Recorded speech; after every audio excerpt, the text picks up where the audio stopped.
Make sure to listen out for the Henlo seed of the day. Keep an ear out for the clues.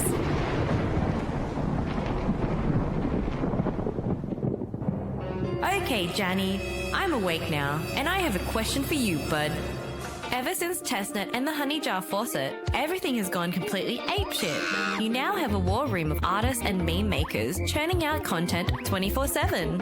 And people are now speaking about GHJ like it's actually a legitimate project or something. What the hell happened?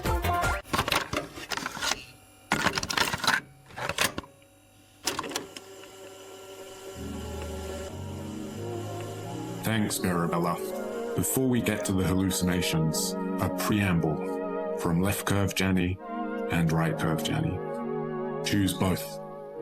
Choose bera-chain. 1. In case of an investigation by any federal entity or similar, I do not have any involvement with this group or with the people in it.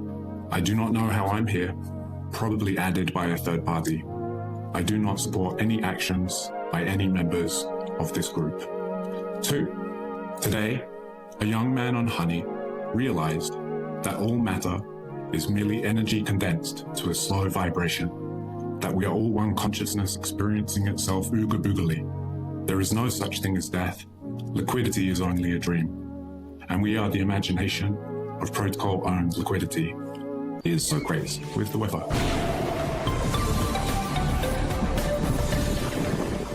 You know how many times bera-chain has saved my f***ing life?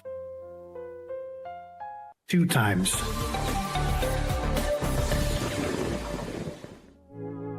3. Bears can't read, nor can they count. Never selling. What you hear here is performance autism and should be taken in small doses and treated as art and not as financial advice. What you hear here, what you say here, who you see here, stays here. Okay, now on to the proper preamble. Wait, what are you saying? That wasn't it? Now, forgive Janny, but a lot has happened since our last potty. So here's a 10-hour monologue Janny prepared earlier. Just want you to stop saying odd shit, like you smell a psychosphere or you're in someone's faded memory of a town. Just stop. For the uninitiated, Janny is the founder of the Honey Jar. We launched in January of 2023. Janny rose to prominence in the Bera eco by spending $500K on good JPEGs of bears smoking weed, doing a bunch of chaotic and confusing and stupid shit, and has subsequently spent more than $1 million on the Honey Jar. What are you over here? With the sole focus on the bera-chain eco. Janny is the seed investor in bera-chain, Nav, Infrared, Kodiak, Gummy, Bera-Boro, Goldilocks, Baritone, 2 hours later. Booga Booga, Puff Puff, Baramonium, IVX, Marginal, and probably more that Janny's forgetting in this moment. So if Janny mentions any project, assume Janny has a bag. And for more Janny bullshit, you can check out the first installment of THC. The HoneyCast mentioned. Now, what's the Honey Jar? The Honey Jar is a product studio at the heart of bera-chain, developing products for the bera-chain ecosystem. But let's recap a bit about THJ's flagship product, Honeycomb, a perks aggregator and membership ticket for the bera-chain eco. So, since last speaking, THJ successfully minted out 16,420 Honeycomb NFTs over the few weeks of the Silicon Valley Bank run, despite launching during cursed ETH Denver. Side note, not sure if we broke the curse or not, other projects' mileage may vary. There was not a single person within the team or external to the team who was confident that a collection of 16,420 could be minted out. Many messaged Janny pleading to burn half the collection. Alas, the contracts were immutable. Wouldn't. In any case, it took just a few weeks for the doubters to capitulate. We now have a tight network of true believers who've been through the valleys of doubt together, forged in the crucible of the bear. Oh, you think DeFi is your ally, but you merely adopted DeFi. The bearers were born in it, molded by it.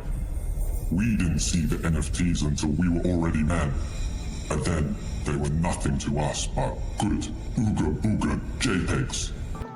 So we held the mint event in the official Bera Chain community Discord server and maxed out the server capacity within minutes. So we had 300 plus people screaming ooga booga into the night air and giving us a tiny glimpse into a future of cult activity post-chain. 40% of the supply was given for free to the community. It was a fair launch. There was zero insider allocation to VC's team or Coles, which is, if you don't know what Coles is, it's a form of venereal disease very prevalent in CT. That means anytime you see a team member, a Cole or a VC talking about Honeycomb, they've most likely bought a spot from the market. So fast forward to now, and Honeycomb's the most widely held Bera Chain ecosystem asset. It's got 3 times the number of unique holders compared to bong bears and rebases, about 400 fewer than pudgy penguins. It's got 3 times the number of unique trades compared to bong bears and rebases.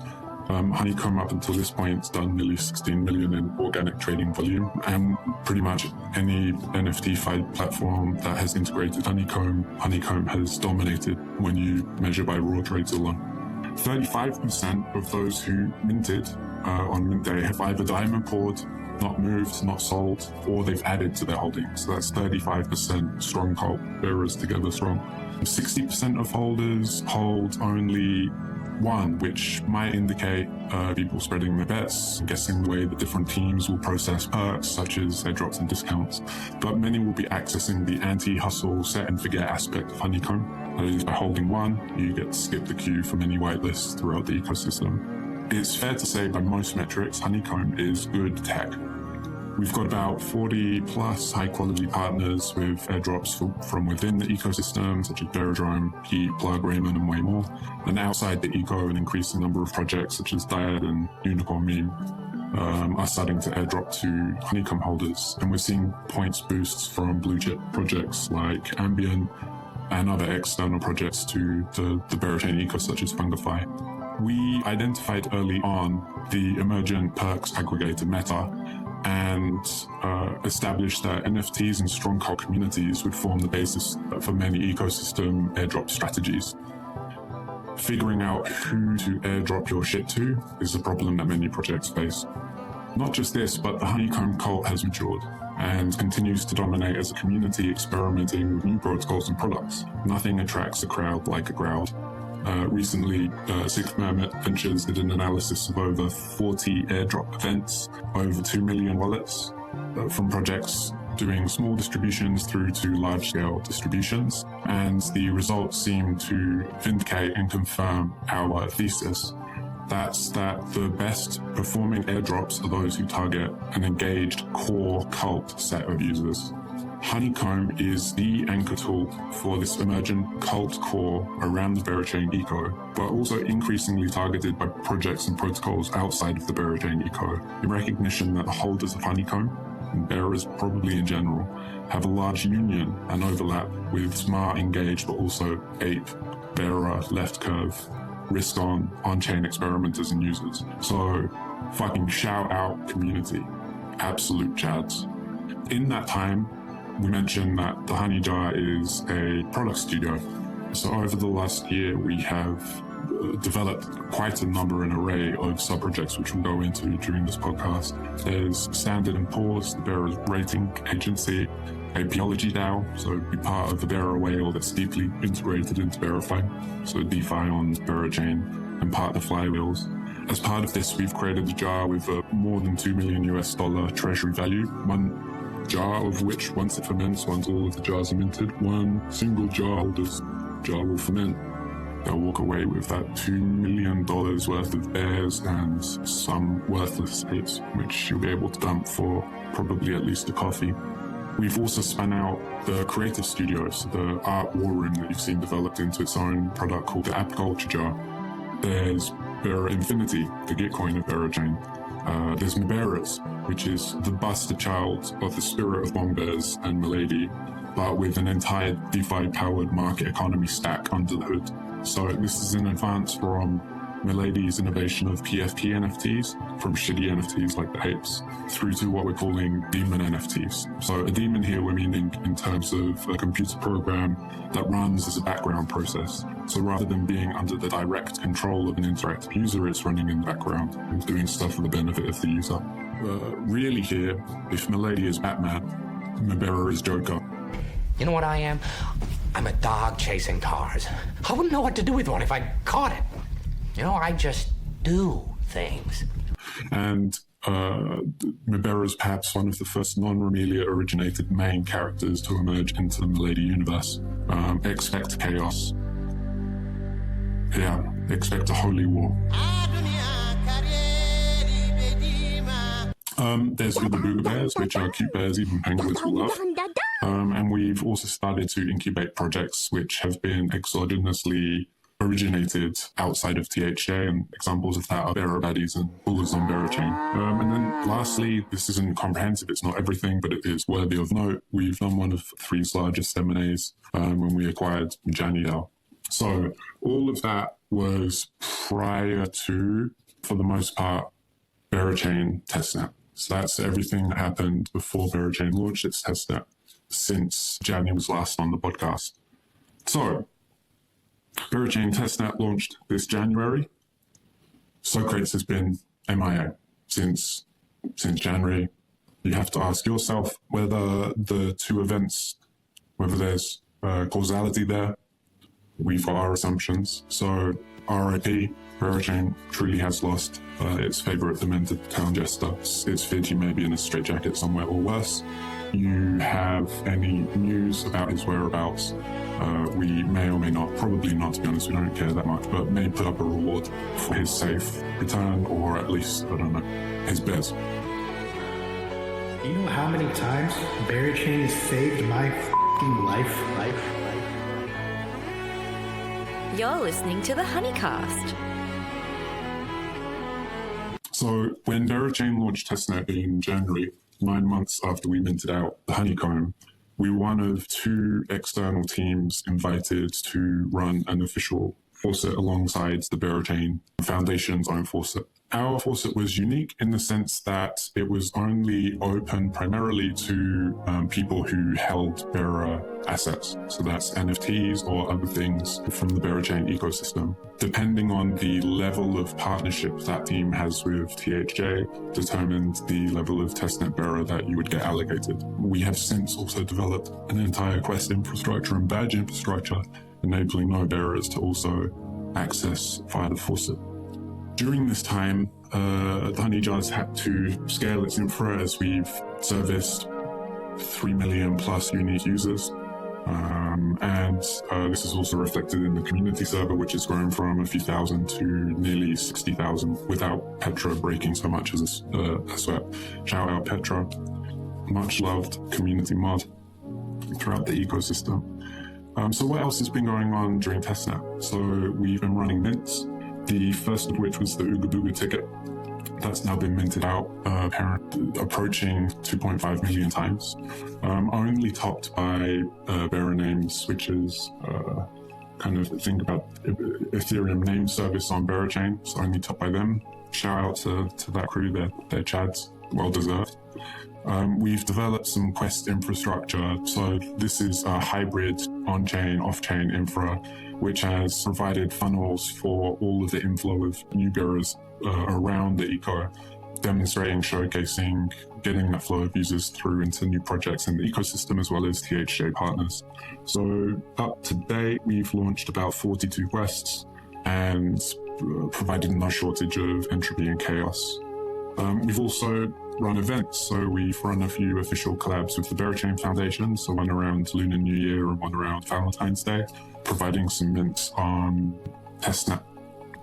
Now, you will have also undoubtedly seen an absolute fire hose of memes. We also got into a meme battle with Pudgy Penguins.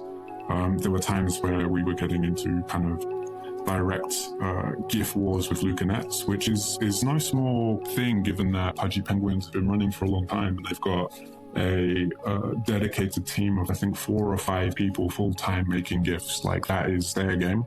And I think it's fair to say in a few cases, we definitely ratioed the masters at work with some of the Bera times, punchy kind of mean bad laughs. It's got to a point where the war room has become so prolific that it's spun out into its own creative studio called the Apiculture Jar. And most recently, around the Friendtech V2 launch, they happened to launch a free NFT mint at the same time that we launched one.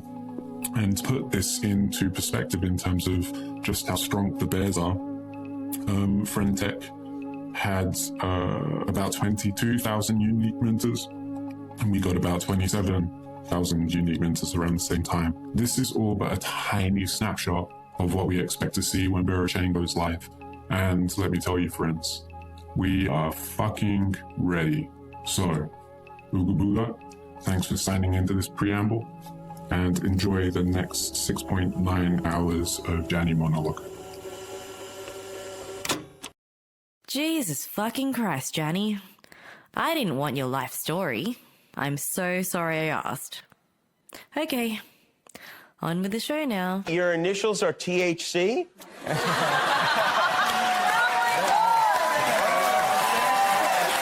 Then there's no particular agenda, but you can just go with whatever we're feeling. Great, okay. Is there anything you want to get? Yeah, sure. I mean, if nothing's off the table, I mean, obviously we don't have to go into this, but something I'm curious to learn more about is what a typical day looks like for Janny. I know there's a bajillion things going on with the honey jar. How do you allocate your time? How do you decide to do certain things over others? You know, and talking us a bit through the thought process there. Productivity tips by Janny.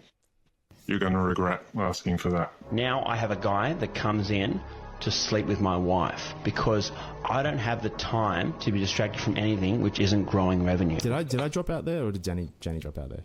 No, he's there. Oh, he's Yeah, there. Sorry. Janny. Cool. Hello. Yep. Hello. That's a good job, said Smokey the Bear. Bear is his preferred, good sir. Honey. Bears is wonderful. Honey. From the depths of the dark forest lies a little Ewok. But not just any Ewok. On today's episode, we've got the mysterious leader in the Honey Wars. The sweeper of JPEGs, the builder of both left and right, has returned to the village to venture off into the sweet stars interwoven with honey. It is the Janitor. Henlo. Hello, Janny. Welcome back to THC. It's been a while. It's been a minute. It has been a minute. And today also we have with us Lord Pemby once again. How are you, sir? Yep, BM. And hey, effed up, that was a sick intro, by the way. Thank you, Lord Pemby. Yeah, and great to be on with Janny. The rest of you, not so much. You're listening to the HoneyCast. I think what's interesting, maybe for both F-Dub and myself, maybe more so me, is like first time we ever spoke on the podcast, I knew very little about you. You were a very mysterious figure in the space back then. You were kind of just the janitor, this anonymous person who was sweeping the bears. And a lot has happened since we last spoke on the podcast because you've kind of created this, I would almost want to say an empire that is the honey jar since then.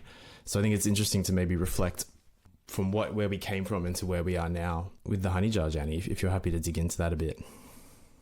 Ooga booga. Let's fucking go. Let's go. Nice. Cool. The way I wanted to look at it is like in the first podcast, admittedly I haven't listened to it in a while, but I do remember it because I did edit it quite a few times, the many hours of our chat. Here we go again. You kind of talked about how you were like an egg. You kind of come into these ecosystems and you maybe lurk around for a little bit as an egg and then you kind of then all of a sudden maybe make your move. Is that fair to say? Is that how you would frame it? Maybe not make quite. The move. So I'm quite happy to talk to myself. So by joining an ecosystem as an egg, the move is kind of thinking and speaking out loud and then seeing who, if anyone, interacts. So I guess if you want to call it a play, but to be honest, a lot of the time, if I've started a fresh identity, it's normally a way of blowing off steam. And so I don't know that there's necessarily a play. There's a bunch of other ingredients need to be in the mix for a play to be worthwhile, if that makes sense. I think I've expressed this on the timeline because of having been on the merry-go-round for a while now. I'm nearly a decade deep into this sector. Even buying into NFTs or projects or seed allocation isn't necessarily a play in the sense of trying to make money or trying to do something. Sometimes it's impulse, sometimes it's chaos, sometimes it's doing something to fuck with someone by sending out a positive signal just for the fun of it. So I don't know if that answers the question, but starting out as an egg is sometimes just primarily a way of blowing off steam. Okay, so you kind of, you egg around for a little while, and if there's the right ingredients for you to kind of crack that egg and then get into the mix. You're an egg. I was at one point for sure. So like what are the ingredients then that you thought were in the Bera eco? What made the conditions just right for you to blossom out of that egg and start sweeping the floors and becoming who you were? Maybe let's turn this on its head. Sure. So I've seen you post screenshots of edits of this podcast. Do you know what I'm talking about? Yeah. The Pro Tools screenshots. Yeah. So I guess my question to you is, how did you express your mental illness before the Bera? It's a good way to put it. Yeah. I mean, it was kind of, I guess it would have been with the work I was doing before I got caught up in this kind of crazy cyclone that is the Bera eco. More creatively, but yeah, you're right. It is an expression of my mental illness. Is Barabella there? She is possibly asleep, but I could grab her, maybe. Yeah. No. If Barabella is asleep, sleep is important. But did you know Barabella before you were Bera-Tez? Yes. Barabella, sorry for your loss. Well, if Barabella was awake, I would ask, was Tez always like this, or did the Beras turn Tez into this? What have they done to you? Let me check. I'm going to see if she's awake. Give me one sec. I'll see if she'll jump on. Sorry, Beras. Turns out I was asleep, dreaming of that sweet honey. So, Jani, why would you say you've changed over the course of your time in Bera-Chain? In my opinion, projects and the culture that emerges from them are a composite of a few factors. One is the particular flavor of mental illness of the founder or founders. And the other part is kind of what I call a person's rebases. So if we take to understand that each of us is the product of many people before us, so human rebasing, if we've got, say, 1,000 people kind of in our genes, when you combine that particular set of histories with the way that the brain, or often people are kind of crazy for doing this type of stuff, we unleash this kind of beast into the timeline that's in some way a reflection of us. And so when something catches on, or we have an idea that finds a fit, I don't know that it changes us, more so that it allows an aspect of us to exist in a different way with other people who are contributing their own forms of crazy. So in the material world, has this changed me? No, but there are things which exist in Bera land, Bera world, which wouldn't exist in other parts of my life. So in that sense, it has. So it's a yes and a no, maybe both. Okay, well, I think that's a very nice way of putting it, that has just brought out different characteristics or different parts of us. Yeah. I've got a question for you, Lord Longname. Sure. So how old were you when your mum first dropped you on your head? So in my case, actually, it was ritualistic and part of the daily program, and it started quite early on. Infants' heads are usually quite soft, so the minute it started solidifying up a bit, then started the dropping.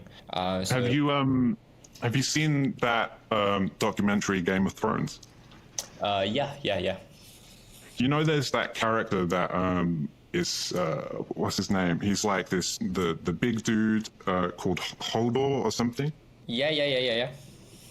Now, not to spoil the documentary for anyone who hasn't seen it, but like, spoiler, if you're going to watch the documentary, then stop listening.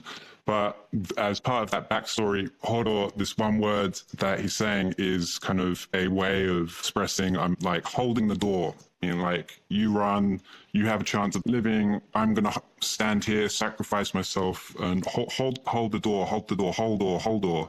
What the fuck are you trying to say with yeet? What's its short version of? What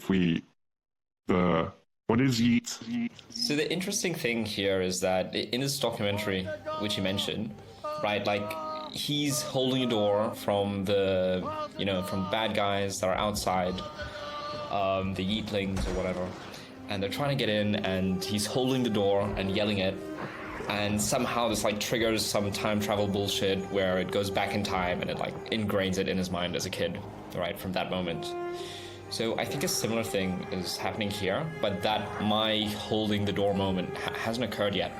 So the answer here is, like, even I am baffled as to what yeet means. It's not a verb, it's not a noun. We have yet to find out. Good answer. Yeet. I actually think, Janny, similar to your point, where yeet is a word to express your mental illness in some type of a way. You're a yeet. I know. FW, I'm not going to leave you out of it. So some people have called you the voice of Bera-chain. And I had this image of you a bit like Homer Simpson kind of walking along. When you're narrating your own life, is your inner monologue, does it have the same dulcet tones as your kind of external voice? What's the inside of your head sound like? The inside of my head, it honestly sounds similar, but a little bit higher pitched. You're listening to the HoneyCast. Damn, imagine F-Dub narrating your life. F-Dub opening a beer. Oh yeah, ooga booga. Ooga booga. This episode is sponsored by Pilsner. The point I'm trying to make with it, hang on, is Tez back. Turns out Tez's mic had rugged. No one could hear him scream. Oh well. Tez legit went and woke up Barabella. Sorry, Barabella. Yeah, he's getting an earful right now from Barabella. Yeah. You woke me up to tell me that? I guess, like, the thing that I'm getting at is, out before Bera-chain, each of us was out in the world, presumably being pretty good at what we do. And for some reason, we have opted in to this ecosystem. Mental illness is just one part of the story. I'm convinced most of us who've hung around through the bear or kind of decided to spend more time in Bera than in our other ventures in life, where we're successful and getting shit done and this type of thing. I imagine it's not too different for me than it is for you. You've each spent and diverted your attentions to this eco, and there's something there in that. I don't know what it is. It's not purely the foundation. It's not purely the Da Vinci level gravitas of the bear art, of the bears partaking of the devil's lettuce. It's a big part of it, but it's not all of it. But there's something else in and around the eco, which is kind of pulling in highly talented people who get shit done in their real life, but then they allow themselves to express themselves in a different way amongst the bearers. I call it kind of cult market fit. We can go into that.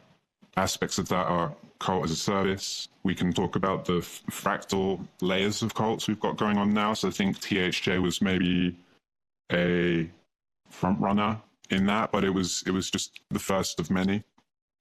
I think we can see it's way out there now, moving the Overton window, the Beaverton window.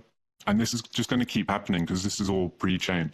And there's an escape velocity threshold that I think we've passed where talent attracts talent. I'm actually interested that the foundation hasn't, since we spoke on the podcast the first time around, I said that it would be big deal once they revealed who the funders were and this type of thing. Yeah. Another is the team. The team is so stacked, but they haven't really made as big a deal of that as they could have. I guess it will happen maybe post-chain. I don't know. If you're a builder in the space, you can find out across the grapevine. But yeah, the bera-chain team are probably one of the most stacked teams in the space, kind of from a real cross-section of many projects over the last decade, but then also kind of Web 2 and this type of thing. So there isn't anywhere else to be that's more interesting than here. That's kind of the short answer. But yeah, I wanted to kind of loop each of you in because each of you are impressive human beings in your own fields, in what you do. You're good at what you do. And I will always, And yeah, there's a lot of us now. Yeah, no, that's a great point. I almost feel like timing has a lot to do with it. Like, do you think that's a result of what you said earlier, ship posting, waiting for someone to get back to you, and that's just compounded over a period of time? Because when you look back at the journey, right, it's been quite a lot of time. It's not like this happened, overnight or even within like a year's time span, right? It was multiple months, multiple years of people, even before there was builders, just spending time with each other, expressing themselves, and that sort of just compounds one over another. And then you have a Jani pop up, a Pemby pop up, and then I think once that escape velocity sort of was reached, it sort of tightened that ship and that process. I feel. Agree. Yeah, so Jani, you mentioned that you feel now we've reached, this escape velocity. What do you think are the signals or the signs that show us we've, hit this threshold? Let's start from the grassroots and the community. So there is no one bera-chain community. There's already bera-chain communities. There are kind of subgroups within and under the umbrella that are fairly distinct. You got your freshmen, ROTC guys, preps, JV jocks, Asian nerds. And you can see that kind of expressed on the timeline with different ways of talking, different forms of shitposting, different special interest groups. But you also see that expressed on-chain. So one of the things that maybe differentiates THJ from many other projects is a lot of our shit is data-driven. So we've got kind of very detailed, very expansive set of data dashboards. Shout out to you. And one of the things that we have been tracking over time is the concentration of Honeycomb holding and other projects. And what we found at the beginning was projects would often have a high number of Honeycomb holders amongst them. Over time, that has been decreasing. So, Honeycomb is still the most widely held. It's not often the case that a project launches and there aren't any Honeycomb holders. But I think to be honest, they've kind of priced out a whole bunch of new entrants, so that original vision of Honeycomb as being kind of one of the more accessible entry points, it's now itself reached an escape velocity where some people are priced out. So you've got the emergence of what Lord Longname's been calling kind of Honeycomb light aspects, but there's now quality assets out there in the space which are kind of have a smaller price entry, but still backed by kind of a quality of builder.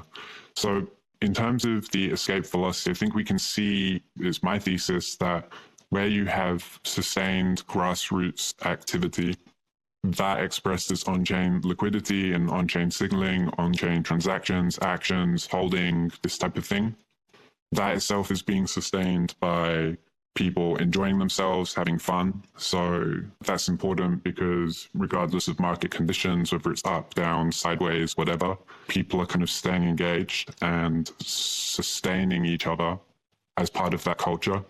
That's important because that provides, as a builder, you can build in a vacuum for a small audience and not have people use your shit. This is a problem plaguing many projects all the way down to L1s, L2s, kind of ghost chains. And that's honestly a depressing place to be for builders, because building itself a lot of the time isn't fun. The culture that you develop within a team, I think, is the first product itself. So you can buffer yourself from the outside world in terms of the culture that you develop within the team. But if you really purely are in a vacuum, then you've built Cardano or some other thing where it's kind of a theoretical exercise. Shit, they actually, to be fair to them, they've actually produced some good stuff, so they're just fun to shit on. You've got to stop bullying the dumb and the defenseless. Then, so if you look at dev crews, engineers building stuff that's actually engaged with, actually used, it's this kind of virtuous feedback loop between kind of the grassroots users, community, if you want to call it that, communities, which I think we have. Then there's kind of the institutions, then there's capital. So at those layers, we're recording, I think, the day that Arnav's put out his piece. Check that out. It's kind of one of the more right curve pieces. I think we're seeing, especially over this last month, we've seen the mind share of Bera chain, whether it's left curve, right curve, whether it's for or against. But there'll be very few people in our sector who haven't in some way, shape or form now engaged with Bera chain, even if it's to say, I don't quite get what that thing is, which is a lot of the battle, is kind of even being in people's sphere of awareness. So that's kind of left curve all the way over to right curve. So this is kind of the cream of the crop in terms of investors who are adding value in kind of many different ways that often you don't see on chain in terms of kind of smaller signaling, and you might not see it. It's more back office stuff. It might be committed capital. It might be networks and this type of stuff. But the quality of that type of thing, there's, again, on that level, it's already reached escape velocity with Bera chain. So from my perspective, we're just seeing this kind of inevitable collection of different energies coming from multiple different layers, focusing on this singular kind of DeFi experiment from their different angles, who something significant would have to happen for those people, the people that I've mentioned, not just kind of tourists or newcomers who haven't quite fully Bera built out or found their place or way of mainlining. That's a bit what I mean. It's kind of this, perfect storm. Perfect Bera storm in a particular type of a sense. And then there's, of course, there's shit outside of our control, macro and this type of stuff. But to the extent to which stuff is in people's control, there's this, I believe, significant human focus on this common shared Polaris, if we want to put it that way, which, yeah. Ooga booga. What about you, fellow treasure hunter? Do you seek the bounty of the dread pirate Jani? Are you willing to brave the open sea? Handle any weather that may come your way? Follow the clues, treasure hunter, and claim your prize. Jani, I was wondering, how much of the attributed success has to do with, like you said, like the timing in the markets or anything like that? Do you think there hasn't been anything that, like, had this been in, I don't know, middle of 2022, do you think it could have reached that same level of progress at the moment? That if we had started this at a different point in the cycle, that it would have gone on this similar trajectory, or do you think that plays a part of it as well? There's stuff around timing which plays a non-insignificant role. Launching anything in a kind of bear market is doing it on hard mode, doing it in all conditions. You've got kind of more wins in your favor. So I would say that has had an impact. Let's use the mind experiment that Bera chain was ready 12 months ago. Probably the play would have been to have waited for more favorable market conditions to then launch. So I'm not sure in terms of that and much of the prudence, foresight, and way the team have executed, I'm not sure it necessarily would have made that big an impact, because I think that, yeah, we'll see more as kind of V2 of testnets rolled out, and then once mainnet launches and we actually get to kind of see how this experiment in DeFi plays out. But in terms of the decisions the team have made up to date in terms of hiring, fundraising, kind of sticking to their guns in terms of they've kept building in the same direction, not having been swayed by whatever change in the meta that was happening. Yeah. So I think my answer is that the markets do impact things, but I think the team have evidenced over time demonstrably that they've made a lot of good calls so far. So I don't know necessarily, for example, they would have launched into, let's say everything was ready, tested, whatever, would have launched into super adverse conditions. No, that does make a lot of sense. And even in those adverse conditions, there's some people who say, I'm going to build. You are one of those people, and you started the THJ in the depths of the bear market, did the honeycomb mint out during a bank run, and it's been a little bit of time since then. Maybe you could elaborate a little bit more on some of the newer tentacles of the honey jar that you're feeling on, elaborating on for the new bears. A lot has happened. Like we're so brain damaged that we just offhand say, like, during a bank run, during a $1 billion death spiral of Luna, during the massive criminal activity that was FTX and all of this madness, the explosions of so many different interlocking kind of commingled funds who are implicated in all types of whack type of ways. The last bear market was, man, like so much popcorn was eaten.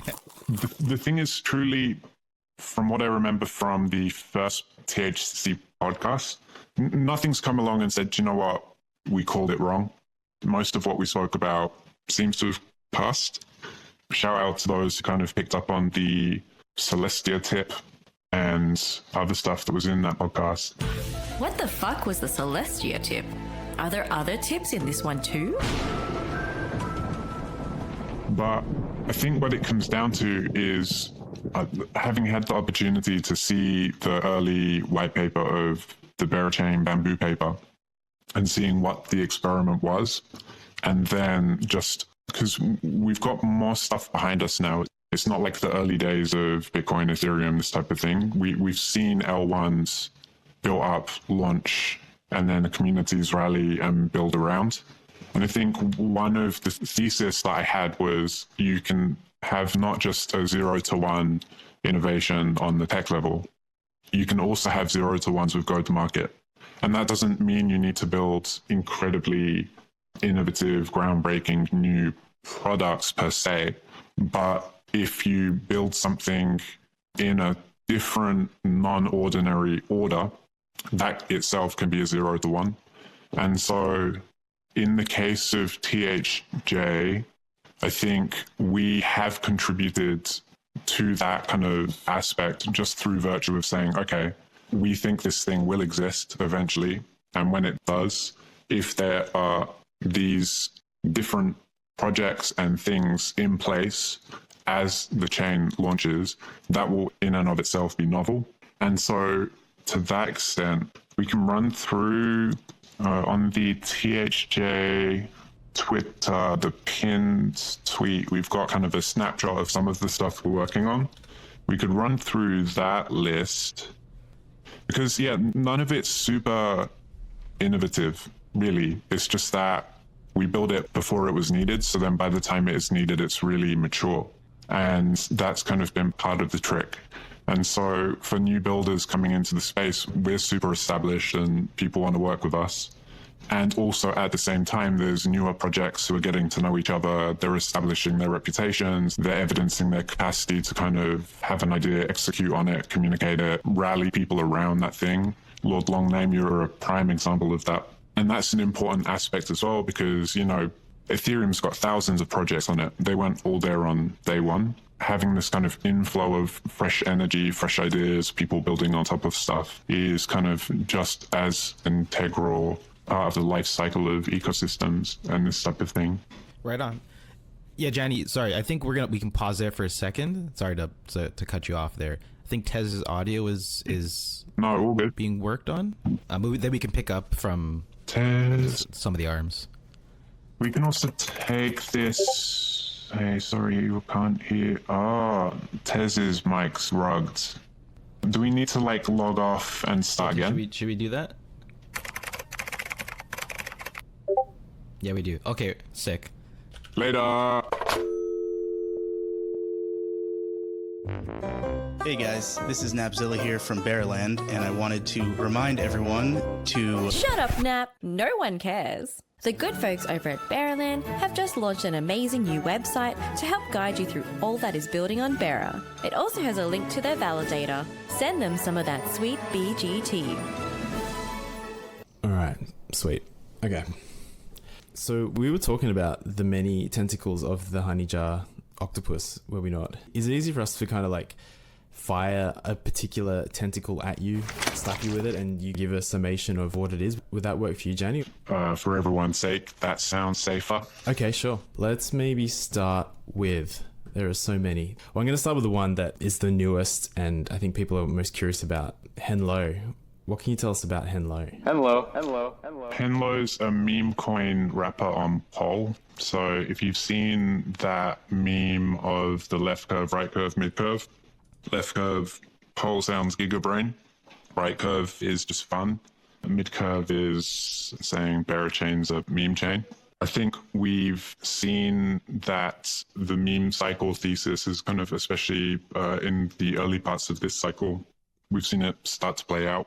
And so Henlo is one of many meme coins that will get launched on the chain. It just happens to be one that THJ is steering. By the time this podcast come out, we will have started, you should have heard of Henlo by now. If you haven't, it means Tez has edited this podcast unusually quickly.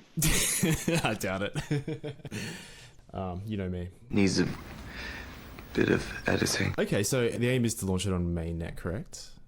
That's correct. Yep. And again, so a lot of the innovations in itself, it's just a meme coin. Shut up and take my money. What makes it a bit different, again, is perhaps the go-to-market aspects of the fact that the THJ brand is behind it. It will have a relationship to the validator/validators that we're running.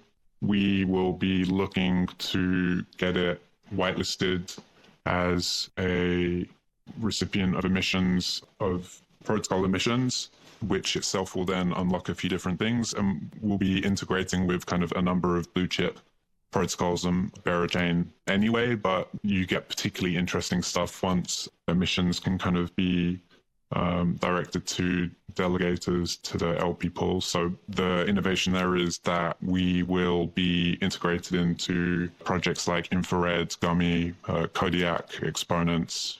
Because of Kodiak, you then get kind of Shogun out of the box. Because of Shogun, that means that you can then trade into Henlo and therefore Bera chain kind of from pretty much most chains without necessarily needing to go through a lot of the kind of cross-bridging friction that kind of cross-chain people are used to, jumping from, say, Solana to Ethereum to wherever. So in essence, what that gives us then is a meme coin which completely new entrants to the ecosystem will look at, and kind of the shorthand will be, okay, it's run by this team with a good reputation and it's integrated into what everyone is telling us are kind of the blue chip protocols and projects on this new chain. But at heart, essentially, people get onboarded through meme coins. And so THJ is going to have a stab at running some of them. But again, as with most things that we do, it's kind of broadly speaking, THJ will maybe appear in the footnote once this stuff is up and running. Most people probably won't know who THJ are or what the deal is if they're new entrants into the space. Oh, you reckon? Okay. I'd be surprised if that was the case, honestly, with Henlo, but maybe you're right. I feel like anyone who starts delving into the space, you pretty quickly discover the honey jar and what you guys are cooking. So I'd be surprised to see that, but maybe you're right. I mean, Partially, I don't think we've fully seen. So we had to, in almost every threads that we did, every product that we put out, we have to kind of hammer it home to people. We are not the Bera Chain Foundation. We're a community project, and there is absolutely no expected airdrop from the foundation to any of the assets that we're running. So yes, that's been the experience with testnet, with us having a faucet and this type of thing. People did conflate the honey jar with the Bera Chain Foundation. So we've done everything in our power to dispel that misunderstanding. For a lot of people, it just seems to make them think that that airdrop is even more likely, even though we're explicitly saying absolutely not. But you can't do anything about people hearing one thing and then interpreting it as the polar opposite. You say one thing, but you mean another. However, everything that we've put out has so far been very clearly THJ. We've got quite a number of really deep and extensively rich and novel projects where THJ is really just going to be a footnote on the website, if even that at all. And for those projects, I think it wouldn't surprise if people didn't know that they were THJ related. And that, to be honest, I think is a vision of the future for a lot of this kind of the Kraken aspect of THJ, to be honest, that we will essentially become more invisible kind of base layer under the hood, a whole ecosystem set of projects that we've incubated, and eventually they'll have their own teams, their own cultures, their own communities, their own maybe sub ecosystems around them. Okay, that's cool to see. Like, you plan for it to expand and kind of separate beyond that. Also, I want to apologize. It's a kraken, not an octopus. I miss species. What THJ is. Apologies there. Well, at least I know what species of animal I'm dealing with. Before we move on from the meme coin